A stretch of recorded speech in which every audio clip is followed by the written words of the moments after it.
सिरफिरे और गालीबाज ट्रंप की ईरान की धौंस के आगे एक नहीं चली। जिस तरह से हाई लेवल की जो वार्ता चल रही थी स्विट्जरलैंड में, उसका जो परिणाम रिजल्ट हमारे सामने आया है, और उससे भी बड़ी बात जिस तरह से ईरान की लीडरशिप, वहां के विदेश मंत्री यागराची ने एक बार भी मौका नहीं दिया अमेरिका के जेडी वैंस को कि वह फोटो ऑप कर पाए, हाथ मिला पाए। उससे क्लियर हो गया है कि ट्रंप कितने तगड़े दबाव में हैं। लेकिन असली खबर यह है कि अंततः इजराइल क्या करेगा, और इजराइल का जो वॉर क्रिमिनल प्रधानमंत्री है नेतन्याहू, वह आगे क्या कदम उठाने जा रहा है। क्योंकि सारा का सारा पेज दरअसल यही फंसा हुआ है कि अगले 60 दिन जो बहुत ही इंपॉर्टेंट और क्रिटिकल हैं, उसमें अमेरिका किस तरह से कंट्रोल कर पाता है इजराइल के ऊपर। क्योंकि फिलहाल इजराइल ने धौंस दिखा दी है अमेरिका को, और सीधे सीधे कह दिया है कि वह साउथ लेबनान में जो उसने सिक्योरिटी जोन 602 स्क्वायर किलोमीटर का खड़ा किया है, वहां से वह अपनी सेना हटाने नहीं जा रहा। यानी लेबनान इस समय सबसे सुलगता हुआ सवाल है। अमेरिका इस समय खुश होने की कोशिश कर रहा है कि उसने जीत हासिल कर ली। जेडी वैंस स्विट्जरलैंड से वापस अमेरिका पहुंचकर प्रेस कॉन्फ्रेंस करके कहते हैं कि हमारी बड़ी जीत हुई है। ईरान में पोस्टर्स लगे हुए हैं जहां पर बता रहे हैं कि दरअसल यह ईरानी जनता की जीत है। और उधर नेतन्याहू लगातार पब्लिक में जाकर अपने जो अपराध हैं उसे खुलकर बताते हुए कह रहा है कि मैं आगे भी ऐसा ही अपराध करूंगा। यानी मामला फंसा हुआ है। नमस्कार दोस्तों, मैं आपकी दोस्त भाषा। आप देख रहे हैं बेबाक भाषा पे हमारा दो टूक कार्यक्रम, इस दो टूक सवाल के साथ कि सबसे बड़ा सवाल है कि स्ट्रेट ऑफ हार्मुज से, यानी हार्मुज खाड़ी से कितने तेल के जहाज जा रहे हैं। अभी तक खबर है कि इतवार को यानी 21 जून को 12 जहाज वहां से आए, क्योंकि डील फाइनल हुई है अमेरिका और ईरान के बीच। जाते 35 के करीब हैं, लेकिन अभी फिलहाल दुनिया भर में राहत है क्योंकि तेल की कीमतें गिर रही हैं, कम हो रही हैं।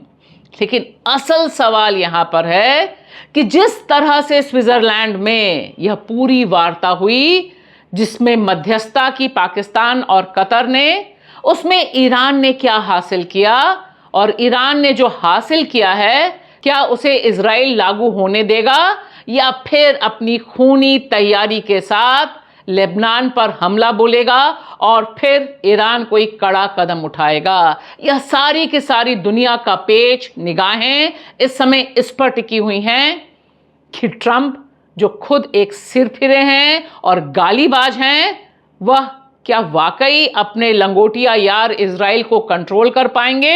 ध्यान से सुनिए जेडी वैंस को, जो स्विट्जरलैंड से इस निगोशिएशन 18 घंटे लंबी चली वार्ता के बाद वापस व्हाइट हाउस पहुंचकर किस तरह से इजराइल को उसकी औकात दिखाने की, बताने की कोशिश करते हैं।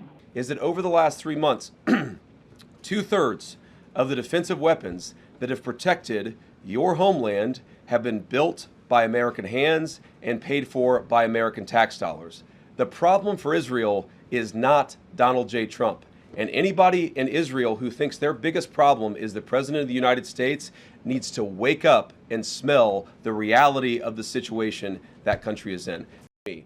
What I will say, and this does bother me, is that you've seen people within Bibi's cabinet who have come out and attacked the deal, and in some ways very personally attacked the President of the United States. And I guess my message to them would be twofold. Number one, Donald J. Trump is the only head of state in the entire world who is sympathetic to the nation of Israel at this moment in time. And he happens to be the head of state of the world's superpower. If I was in the cabinet of the Israeli government, I might not be attacking the only powerful ally that I have anywhere left in the entire world. तो देखिए, इस तरफ JD Vance हैं जो सीधे सीधे कहते हैं कि दरअसल इजराइल को भूलना नहीं चाहिए कि उसके तमाम हथियार जिनसे वह ईरान पर हमला बोल रहा है या लेबनान में युद्ध कर रहा है, वह हम ही ने दिए हैं, लिहाजा उसे हमारा कहना मानना होगा। इससे पहले कि मैं आपको ले चलूं कि पीएम नेतन्याहू यानी इजराइल का जो वॉर क्रिमिनल है वह किस तरह से अपने खूंखार डिजाइन्स पब्लिक में बोल रहा है, बता रहा है कि आगे किस तरह से इजराइल ईरान और अमेरिका को किसी भी डील की तरफ बढ़ने नहीं देगा। सबसे पहले देखिए यह वीडियो अपने आप में बहुत अहम है।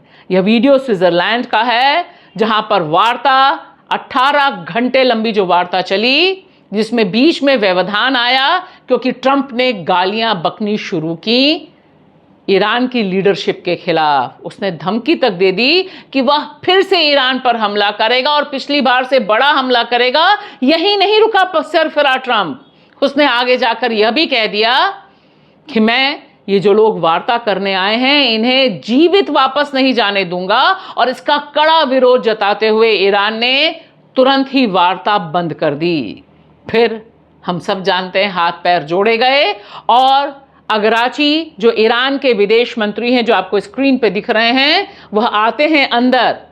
वह मिलते हैं किससे? जेडी वैंस से नहीं मिलते, वे मिलते हैं पाकिस्तान के प्रधानमंत्री शरीफ से, हाथ मिलाते हैं उनसे, गले मिलते हैं और तुरंत ही टर्न लेकर वापस चले जाते हैं। इस पूरी 18 घंटे की वार्ता में एक बार भी ईरान ने जेडी वैंस या अमेरिका के डेलीगेशन में जो लोग थे ना उनसे हाथ मिलाई, ना एक साथ किसी फ्रेम में आए।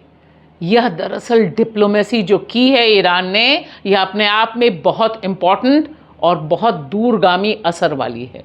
फिलहाल यह दोहराना ज़रूरी है कि इस समय ईरान की जो डीलिंग है वह ईरान के पक्ष में है।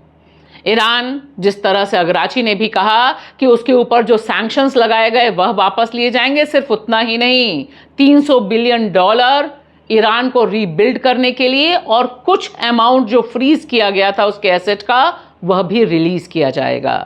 लेकिन जो सबसे बड़ा पेच है, वह सबसे बड़ा पेच एक तरफ सिरफिरा गालीबाज ट्रंप है जो कब क्या कहेगा किसी को पता नहीं। हालांकि जब ये वार्ता हो गई तब फिर उसने स्वागत किया और उसने कहा कि हम बहुत खुश हैं क्योंकि अब तेल फ्री फ्लो कर रहा है हार्मुज की खाड़ी से और तेल की कीमतें दुनिया में कम हो रही हैं, नौकरियां ज़्यादा आएंगी और इससे अमेरिका के लोगों को खुश होने की ज़रूरत है। लेकिन ट्रंप महोदय, यह तो 28 फरवरी से पहले ऐसे ही हो रहा था। हार्मुज खाड़ी भी खुली थी, पेट्रोल की कीमतें भी कंट्रोल में थीं। आपने हासिल क्या किया, इसे लेकर आपकी अपनी कांग्रेस बहुत बड़े सवाल उठा रही है। लेकिन असली तस्वीर नेतन्याहू के इस बयान से जाहिर होती है जहां पर वह खुलकर कहते हैं, ध्यान से देखिए यह नक्शा है वह सिक्योरिटी जोन का, जिस सिक्योरिटी जोन में यानी 602 स्क्वायर किलोमीटर की लेबनान में जमीन पर कब्जा कर लिया है इजराइल ने। लेबनान की पूरे क्षेत्रफल का 6% हिस्सा है यह जो येलो में आपको दिखाई दे रहा है वह। और यहां पर इजराइल का आज की तारीख में भी कहना है कि वह अपनी फोर्सेस हटाएगा नहीं और हिजबुल्लाह पर हमला करना जारी रखेगा। सवाल है कि यह जो डील है उसका पहला ही क्लॉज ये है कि लेबनान पर किसी भी तरह का युद्ध नहीं छेड़ा जाएगा। और ध्यान रहे, ये 18 घंटे की जो वार्ता हुई है उसमें सबसे बड़ी बात यह तय हुई है कि लेबनान में जो मिलिट्री ऑपरेशन है उसे रोकने के लिए एक सेल बनाया गया है और यह सेल कितना कारगर होगा इसी पर सब निर्भर करेगा। Once a war criminal always a war criminal. Israel के प्रधानमंत्री नेतन्याहू पे यह बात 100% लागू होती है। खुद वह यह बात डिक्लेयर करते हैं, बताते हैं कि वह कितने बड़े वॉर क्रिमिनल हैं। इस भाषण में वह खुद ही बताते हैं कि किस तरह से उन्होंने ईरान के 20 से अधिक न्यूक्लियर साइंटिस्ट खत्म कर दिए और सिर्फ इतना ही नहीं, ईरान की लीडरशिप को खत्म करके भी वह तालियां बटोरने की कोशिश करते हैं और साथ ही साथ यह भी कहते हैं कि देखो, हमने पहले मोसाद के जरिए काम किया लेकिन आज की तारीख में भी वह अपने खतरनाक डिजाइन, खूनी डिजाइन पर अमल करने का सपना देखते हैं और वह सपना है कि ईरान में लीडरशिप चेंज करवाकर ही रहेंगे। Together with our American friends, the American Air Force, the American military, we carried out the largest airstrike in our history. We destroyed Iran's nuclear infrastructure. We knocked out 20 of their top nuclear scientists, 12 in Rising Line, another 8 in Roaring Line. And when you take out the scientists, it's very hard to make a nuclear weapon. Exceedingly hard. We decapitated the leadership of the terror regime. We shattered their missile industry. We knocked out their Navy. We knocked out their Air Force. We attacked their military industries. We attacked their bridges. We attacked so many targets that the cumulative damage that we did to the IRGC economy is not counted in the millions. It's not counted in the hundreds of millions. It's not counted in the billions. It's counted in hundreds and hundreds of billions of dollars. And it will take them a long time to recover. A long time. यानी तस्वीर साफ है कि Israel हर कीमत पर इस शांति को कायम नहीं रहने देना चाहता है। सवाल अब यह है कि मिलोनी हो या ईरान की लीडरशिप, उन्हें गालियां देने वाले ट्रंप क्या अपने लंगोटिया यार पर कंट्रोल कर पाएंगे? क्या जो दबाव बनाने की कोशिश हो रही है वह दबाव इजराइल और ट्रंप को आमने सामने भिड़ने पर मजबूर करेगा? क्योंकि इसी से दरअसल दुनिया की शांति का रास्ता निकलता है। शुक्रिया।